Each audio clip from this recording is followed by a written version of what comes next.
Drama tonight surrounding the potential sale of JEA. The General Counsel is now drafting a subpoena to be delivered to JEA's chief executive. And this comes after the mayor's chief officer and also JEA's CEO declined to speak under oath today. Shelby Danielson has exclusive details tonight on the timeline of events and people surrounding JEA. Contrary to the rumors that you're hearing and being told, there is no deal to sell the JEA right now. Certainly not out of my office. The mayor's message is clear when it comes to the potential sale of JEA. I don't have an opinion on the sale of the JEA. I think that it's important that we know the value, not we, the taxpayers know the value of their assets. So why are city council members so upset? It's the questions of who knew what and when. There's no action being taken right now. Back in December, the city finance department asked several financial companies to essentially send in their resumes for a job. That process is called a request for proposal, or RFP. That request went out without the knowledge of the council, which isn't the way it's historically been done. The goal of that RFP was to find out who would be the best at researching the potential for the lease, sale, or disposition of city assets. JEA is not specifically mentioned, nor is it excluded. That's important because the mayor's office says those bids were for Jacksonville's bridges, roadways, the seaport, and airport. But the mayor's office says no public records exist to back up those claims. However, they do emphasize that it was not for JEA. Something Council Auditor Kyle Billy contradicts in this email when he says the RFP appears to solicit bids to purchase JEA. He then makes those bids public. The mayor's chief financial officer, Mike Weinstein, responds to Billy saying, "Your premise and opinions are totally incorrect, and I am extremely disappointed in you." But Billy found other aspects odd, too, that he put in that original email, saying, "I thought it was unusual because it appears to be a City of Jacksonville RFP, but the responses were not coming to the city." Well, that's because those bids were sent to PFM, a consulting firm in Orlando, the same firm JEA hired to tell them how much it is worth.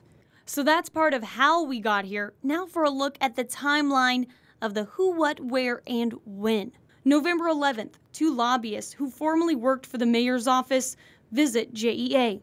On November 28th, Tom Petway announces he's leaving his post as JEA board chair and recommends JEA be sold. 1 month later is when those bids for city assets are requested. Again, remember, that was unbeknownst to city council members. 1 day later, Michael Mace visits JEA.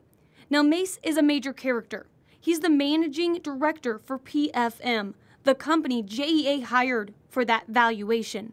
Mace pays JEA another visit on January 23rd and then again on the 24th.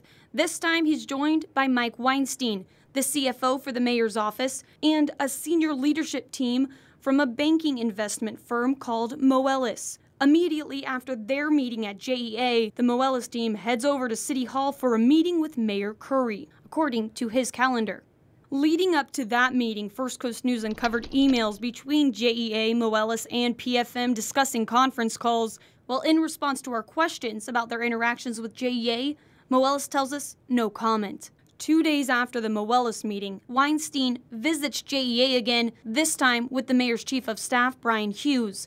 They meet with JEA's chief financial officer. 1 hour later, they meet with JEA's board chair, Alan Howard, who was appointed to that JEA position by Mayor Curry. After all of that has taken place, it isn't until February when council members start to learn about the potential sale of JEA.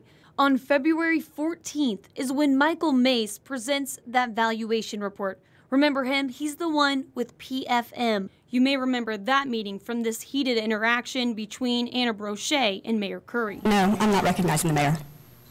I'm not recognizing the mayor. But before that meeting, Mace visited JEA, and so did the mayor's CFO, Weinstein, clocking in 4 times at JEA that morning. This time, Weinstein used an issued JEA access badge, so he didn't have to sign in. First Coast News requested his badge details. They show he clocked into JEA 13 times in February. In the midst of all this, council members are concerned about trust within City Hall. Weird. I think one of my colleagues mentioned putting the cart before the horse. It is definitely the mayor's agenda.